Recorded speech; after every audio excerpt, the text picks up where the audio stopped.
India voice, आपकी सोच, आपकी आवाज। नमस्कार, इंडिया वॉइस देख रहे हैं आप और मैं हूं आपके साथ प्रज्ञा मिश्रा। बुलेटिन की शुरुआत करेंगे बड़ी और अहम खबर के साथ। तो सबसे पहले बात कर लेते हैं प्रोग्रेसिव पंजाब इन्वेस्टर समिट 2026 का आज शानदार आगाज हुआ। इसी क्रम में सीएम भगवंत मान ने चंडीगढ़ स्थित निवास पर विश्व प्रसिद्ध स्टील कंपनी एरोमिटल एग्जीक्यूटिव के चेयरमैन लक्ष्मी एन मित्तल से अहम मुलाकात की। इस दौरान सीएम मान ने पंजाब में बड़े पैमाने पर निवेश और युवाओं के लिए नए रोजगार के अवसरों को लेकर सार्थक चर्चा की। पंजाब में उद्योगों के लिए बेहतर माहौल तैयार किया जा रहा है, जिससे राज्य निवेशकों की पहली पसंद बनता जा रहा है। उन्होंने कहा कि हमारी सरकार उद्योगों को हर संभव सहयोग देने के लिए प्रतिबद्ध है और Tata steel, hero enterprises, Arcelor Mittal group, ट्राइटेंट group और जेएसडब्ल्यू ग्रुप समेत करीब 1 दर्जन कंपनियों के प्रतिनिधि इसमें हिस्सा ले रहे हैं। समिट के मुख्य मेहमान अरविंद केजरीवाल और मुख्यमंत्री भगवंत मान जो है वो मौजूद रहे और मेहमानों ने उनका भव्य स्वागत भी किया। आपको बता दें, इस दौरान साहिबजादा अजीत सिंह नगर मोहाली में हो रहे समिट के पहले दिन उस समय इन्वेस्ट पंजाब को प्रोत्साहन मिला, जब जेएसडब्ल्यू ग्रुप ने पंजाब में करीब 3000 करोड़ रुपए के निवेश का भरोसा दिलाया। मुख्यमंत्री केपी सिन्हा ने मेहमानों का स्वागत करते हुए पंजाब के बारे में लोगों को बताया। टाटा स्टील के मैनेजिंग डायरेक्टर टीवी नरेंद्रन ने अपने संबोधन में कहा कि पंजाब में उन्होंने इंडस्ट्री लगाई है। पंजाब उनके लिए नया है, लेकिन यहाँ के लोग उनके लिए नए नहीं हैं।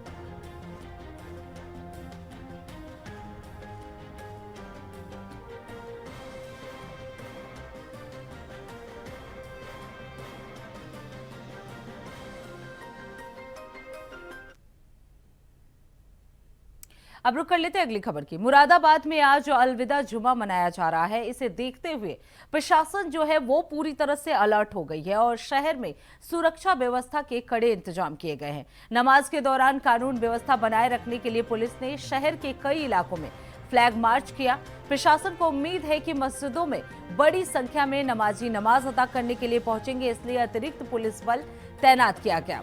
इस दौरान शहर के इमाम ने लोगों से शांति और भाईचारा बनाए रखने की अपील की है। उन्होंने कहा कि सभी लोग आपसी सौहार्द के साथ नमाज अदा करेंगे और प्रशासन का सहयोग करेंगे। साथ ही लोगों को एलपीजी गैस की कमी को लेकर फैल रही अफवाहों पर ध्यान न देने की भी सलाह दी गई। प्रशासन ने कहा कि अफवाह फैलाने वालों पर अब सख्त कार्रवाई की जाएगी।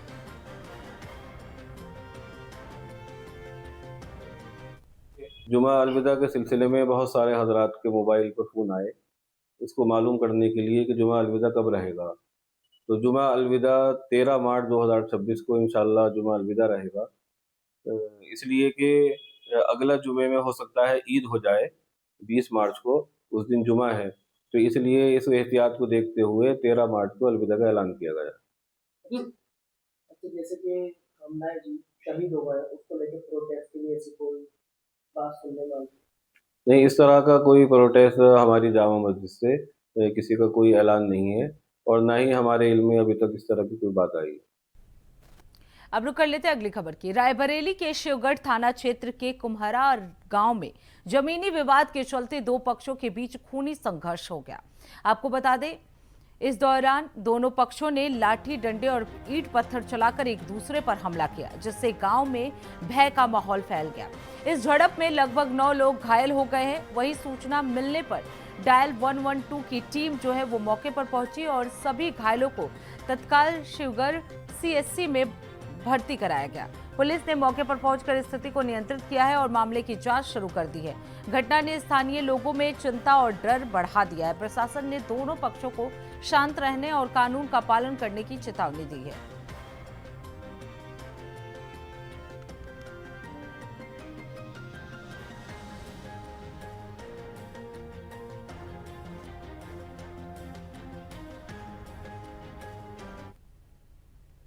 अब रुक कर लेते अगली खबर की।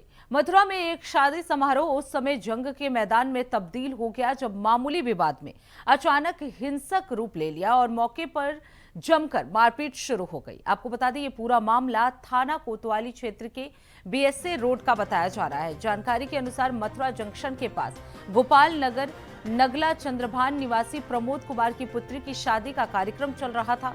इसी दौरान करीब 20 से 25 लोग मौके पर पहुंचे और अचानक हंगामा शुरू हो गया। बताया जा रहा है कि बारातियों और स्थानीय बीजेपी का पूर्व पार्षद के बीच कहासुनी हो गई, जो देखते ही देखते हिंसक झड़प में बदल गया। दोनों पक्षों के बीच जमकर लात घूंसे चले और कुर्सियां तक चलने लगे। इस दौरान कई लोग घायल भी हुए। वहीं घटना का वीडियो भी सोशल मीडिया पर तेजी से वायरल हो रहा है, जिसमें लोगों के बीच जमकर मारपीट होती हुई दिखाई दे रही है। तो मथुरा में शादी समारोह जो है वो एक जंग का मैदान बन गया। मेरी लड़की की और इसमें एक लड़की पार्षद है कोई यहाँ, उसके 20-25 आदमी आए हैं यहाँ जी और लूटपाट करी है और यहाँ सब तोड़ फोड़ करके गए हैं। 2-4 गोली भी चलाई है। क्या गोली भी चलाई है यहाँ पे। तो शादी किसकी थी यहाँ पे? शादी मेरी लड़की की थी। अब रुक कर लेते हैं अगली खबर की। उत्तर प्रदेश सरकार में पर्यटन और संस्कृति मंत्री जयवीर सिंह जनपद हापुड़ के तीर्थ नगरी ब्रजघाट पहुंचे, जहां उन्होंने करीब 100 करोड़ रुपए की परियोजनाओं का शिलान्यास किया। तीर्थ नगरी ब्रजघाट में मल्टी लेवल पार्किंग, सूचना केंद्र, शिव मंदिर का विकास कार्य प्रगति पर है, जिनका शिलान्यास पर्यटन मंत्री ने किया है। उन्होंने कहा कि प्रदेश के मुख्यमंत्री योगी आदित्यनाथ तीर्थ स्थलों की कायाकल्प बनाने के लिए लगातार प्रयासरत है। उनकी प्राथमिकता है कि सनातन संस्कृति को बढ़ावा मिले।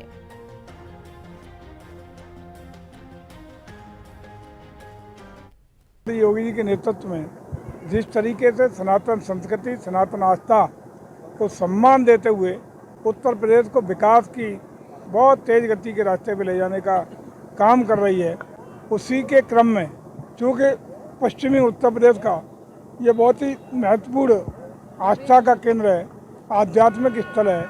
यहाँ पश्चिमी उत्तर प्रदेश का बहुत बड़ा गढ़मुक्तेश्वर का मेला गंगा के दोनों तटों पर लगता है। अब रुक कर लेते हैं अगली खबर की। मेरठ में एक जिम ट्रेनर पर एक शिक्षिका और एक उसकी नाबालिग बेटी के साथ यौन उत्पीड़न करने का मामला सामने आया है। आपको बता दें, पुलिस ने मुकदमा दर्ज कर आरोपी जिम ट्रेनर को गिरफ्तार कर लिया है। जिम ट्रेनर पर आरोप है कि महिला के साथ दोस्ती की, फिर उसके बाद शारीरिक संबंध बनाए। इसके बाद आरोपी ने नाबालिग के साथ भी दुष्कर्म किया। पुलिस ने आरोपी के खिलाफ आवश्यक कानूनी कार्रवाई करते हुए उसे गिरफ्तार कर लिया है।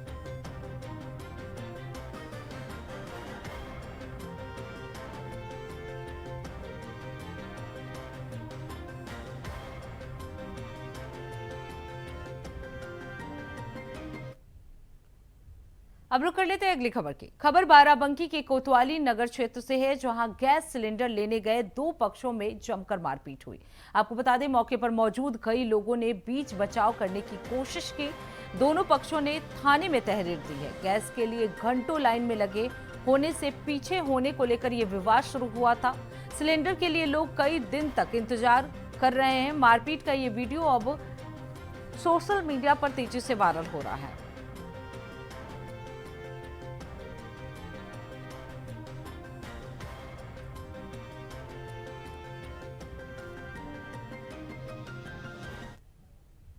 अब रुक कर लेते हैं अगली खबर की।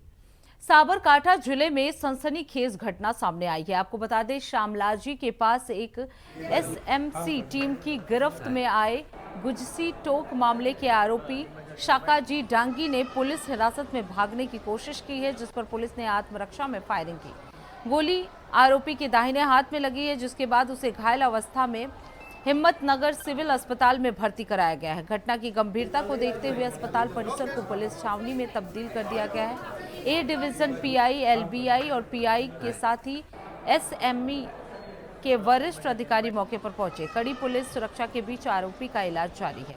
आपको बता दें, एसएमसी टीम ने पुलिस को चकमा देकर भागने की कोशिश करते हुए आत्मरक्षा में गोली चलाई है।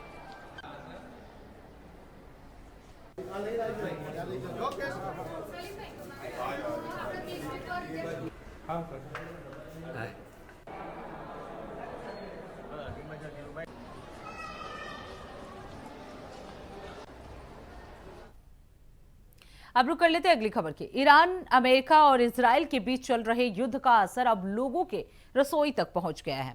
आपको बता दें, एलपीजी गैस के कॉमर्शियल सिलेंडर नहीं मिलने के कारण दाहोद की रेलवे कैंटीन बंद करनी पड़ गई है, जिससे लोगों को काफी असुविधाओं का सामना करना पड़ रहा है। आपको बता दें, दाहोद में अंग्रेजों के समय से बनाया गया रेलवे का बड़ा कारखाना स्थित है। यहाँ कर्मचारियों और अधिकारियों के भोजन की व्यवस्था के तहत कई वर्षों से रेलवे कैंटीन संचालित हो रही थी और इसी कैंटीन में कर्मचारियों को शुद्ध, सात्विक और पौष्टिक और हाइजीन भोजन के साथ साथ चाय और नाश्ते की भी सुविधा बहुत ही कम कीमत पर दी जाती थी।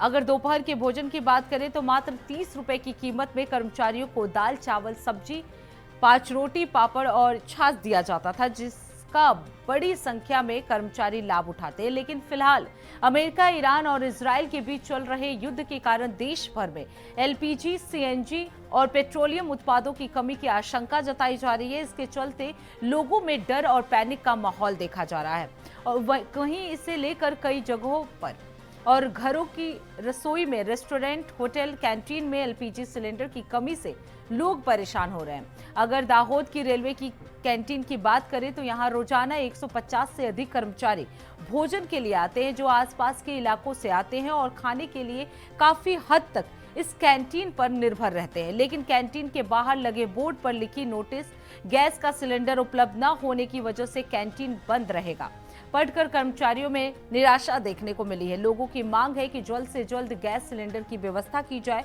और कर्मचारियों के लिए भोजन की सुविधा फिर से शुरू की जाए।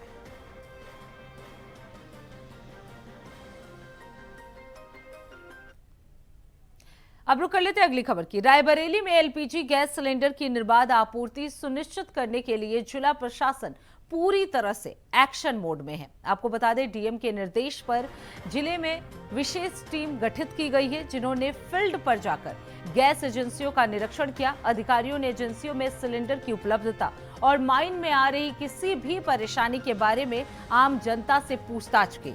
जिला प्रशासन ने एजेंसियों को आवश्यक दिशा निर्देश दिए कि सभी क्षेत्रों में नियमित और समय पर गैस आपूर्ति सुनिश्चित की जाए। प्रशासन ने नागरिकों से भी अपील की है कि वो अफवाहों पर ध्यान न दें और सिर्फ वैध एजेंसियों से ही गैस सिलेंडर लें। 3 दिन से आ रही, ऑनलाइन भी नहीं आ रही है। ऑनलाइन भी सब बंद कर रखी उन्होंने सारी सेवाएं। क्या बता रहे हैं लोग? आज इन्होंने सुबह कहा था कि आप बुक जमा कर दीजिए, हो सकता है सर्वर खुल जाए तो हम आपकी गैस बुक कर देंगे। मैं किताब लेने। अब रुक कर लेते हैं अगली खबर की। मेरठ में रसोई गैस की किल्लत ने लोगों की मुश्किलें बढ़ा दी है। प्रशासन भले ही गैस की पर्याप्त उपलब्धता का दावा कर रहा हो, लेकिन जमीनी हकीकत इससे बिल्कुल अलग नजर आ रही है। शहर में गैस सिलेंडर लेने के लिए लोगों को घंटों इंतजार करना पड़ रहा है। वहीं शहर के बेगमपुल स्थित इंडियन गैस एजेंसी पर लंबी लंबी कतारें देखी जा रही है। सैकड़ों लोग सिलेंडर लेने के लिए लाइन में खड़े नजर आ रहे हैं। लाइन में लगे लोगों का कहना है कि उन्होंने गैस की बुकिंग 1 महीने से भी पहले कराई थी, लेकिन अभी तक सिलेंडर नहीं मिला है। गैस के लिए उन्हें अपना काम छोड़कर रोजाना एजेंसी के चक्कर लगाने पड़ रहे हैं, फिर भी कई बार खाली हाथ लौटना पड़ता है।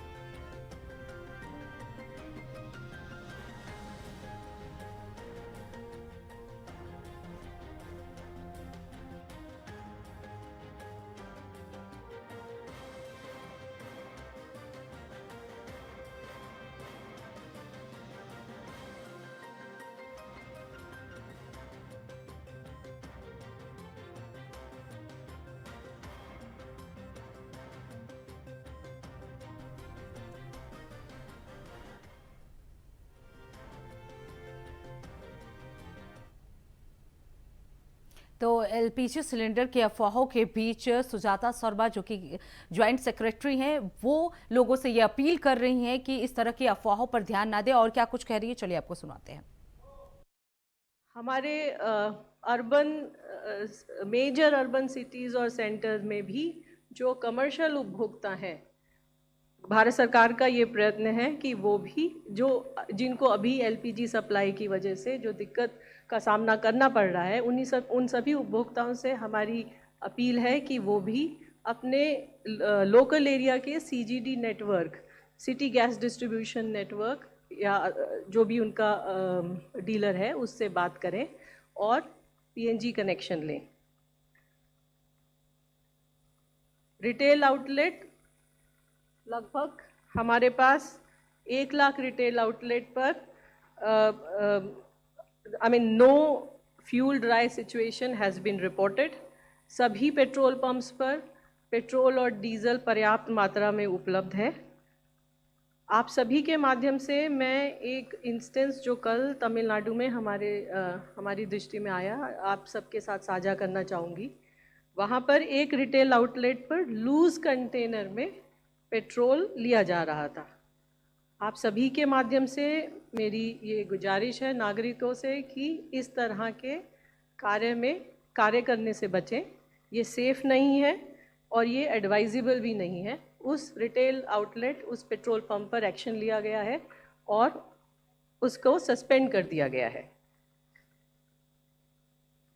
All the retail outlet dealers are also directed to strictly follow the guidelines while dispensing fuel. Any violation will invite very मैं strict इनसे action. चुनाव हारा हूं, तो ये भी तो मेरे से 2 बार चुनाव हारा। चर्चा होने दो, चर्चा और होने पहले दो। विधायक बना, पहला बार मुझसे ही हारा। चर्चा होने दो। ये एक इशू ऑफ कंसर्न है हमारे। जब हमारा मुख्य थे जितना भी आयात हो रहा है उसमें एक major portion Strait of Hormuz से आता है और वहाँ पर क्लोजर की वजह से थोड़ी सी मैटर ऑफ कंसर्न है, लेकिन इसके बावजूद भी किसी भी 25,000 डिस्ट्रीब्यूटर्स में कहीं कोई ड्राई आउट रिपोर्ट नहीं हुआ है। मैं आप लोगों के माध्यम से सभी देशवासियों से ये अपील करना चाहूँगी कि अफवाहों पर विश्वास न करें, पैनिक बाइंग न करें। We are showing you a data. हमारा जो एवरेज बुकिंग है वो लगभग 50-55 लाख बुकिंग पर डे है, लेकिन अगर आप देखें कि पिछले कुछ दिनों में booking has increased to 75-76 lakh also. So this is more of a panic pattern. ये पैनिक बुकिंग है। आप सभी से आपके माध्यम से सभी देशवासियों से हमारा प्रार्थना है कि पैनिक बुकिंग से बचें। लगभग 50 लाख सिलेंडर हम पहले भी डिस्ट्रीब्यूट करते थे अपने डिस्ट्रीब्यूशन नेटवर्क के द्वारा और वो हम आज भी कर रहे हैं। इसके अलावा कॉल सेंटर, जो public sector oil marketing companies हैं, उनके कॉल सेंटर को भी स्ट्रेंथन किया गया है। कॉल सेंटर में सीट्स को बढ़ाकर 400 और टेलीफोन लाइंस को भी बढ़ाकर 650 कर दिया गया है ताकि लोग वहाँ पर अपना ग्रीवेंस रजिस्टर करा पाएँ। इसके अलावा एक मुख्य चीज़ जो मैं आप लोगों को बताना चाहूँगी वो ये कि ब्लैक मार्केटिंग और होर्डिंग पर भी एक्शन लिया जा रहा है। आज भी secretary ministry of petroleum and natural gas and secretary consumer affair government of India ने एक मीटिंग किया है स्टेट्स के, यूनियन टेरिटरीज़ के सभी secretaries, food and civil supplies departments के साथ, और उनको प्रिवेलिंग सिचुएशन से अवगत कराया है। इसके साथ ही the states have been assured of the continuous coordination and cooperation with regard to fuel supplies in the country. इसके साथ स्टेट्स को एडवाइस किया गया है कि ब्लैक मार्केटिंग और होर्डिंग के खिलाफ एक्शन लें और स्टेट से रिक्वेस्ट है कि वो इंश्योर कराएं कि इस तरह के इंसिडेंट्स ना हो। इस संदर्भ में मैं आपको एक और बात बताना चाहूँगी कि ब्लैक मार्केटिंग और होर्डिंग को रोकने में डिस्ट्रिक्ट एडमिनिस्ट्रेशन का, डीएम्स का, एसपीज़ का एक बहुत इम्पॉर्टेंट रोल है और they are our tools to stop this hoarding or black marketing if it is happening anywhere. Honorable Chief Minister of UP and Rajasthan ने सिचुएशन को, अपने स्टेट्स की सप्लाई सिचुएशन को रिव्यू किया है और डीएम्स और एसपीज़ को डायरेक्शंस भी इशू किए हैं। इसके अलावा कई सारे स्टेट्स जैसे मेघालय, त्रिपुरा, मध्य प्रदेश, महाराष्ट्र, आंध्र प्रदेश, हरियाणा, राजस्थान, केरला, कर्नाटक, उत्तर प्रदेश, इन सभी स्टेट्स में कंट्रोल रूम भी ओपन किए गए हैं। इसके अलावा States like Maharashtra, Telangana, Andhra Pradesh, Rajasthan, Uttar Pradesh and Bihar, etc. are issuing daily press brief on this situation. तो पेट्रोलियम मंत्रालय की तरफ से ये गुजारिश की गई है कि लोग जो है वो पैनिक ना हो। अब रुक कर लेते हैं अगली खबर की ओर। अहमदाबाद स्थित गुजरात यूनिवर्सिटी में भर्ती प्रक्रिया में कथित घोटाले को लेकर national student union of India यानी NSUI ने जोरदार प्रदर्शन किया है। बड़ी संख्या में पहुंचे कार्यकर्ताओं ने यूनिवर्सिटी प्रशासन के खिलाफ नारेबाजी करते हुए भर्ती प्रक्रिया में पारदर्शिता की मांग की है। NSUI ने आरोप लगाया है कि नियुक्तियों में अनियमितताएं और घोटाला हुआ है। प्रदर्शन के दौरान परिसर में कुछ देर के लिए तनावपूर्ण माहौल भी बन गया। बाद में पुलिस ने मौके पर पहुंचकर हालात काबू में किए और प्रदर्शन कर रहे कई NSUI कार्यकर्ताओं को हिरासत में ले लिया। फिलहाल पुलिस स्थिति पर नजर बनाए हुए है और आगे की कार्रवाई की जा रही है।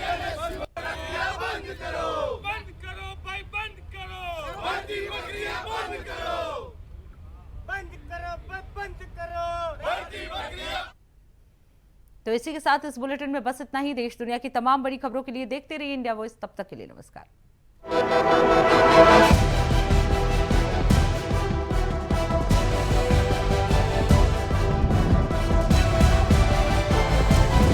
इंडिया वॉइस, आपकी सोच, आपकी आवाज।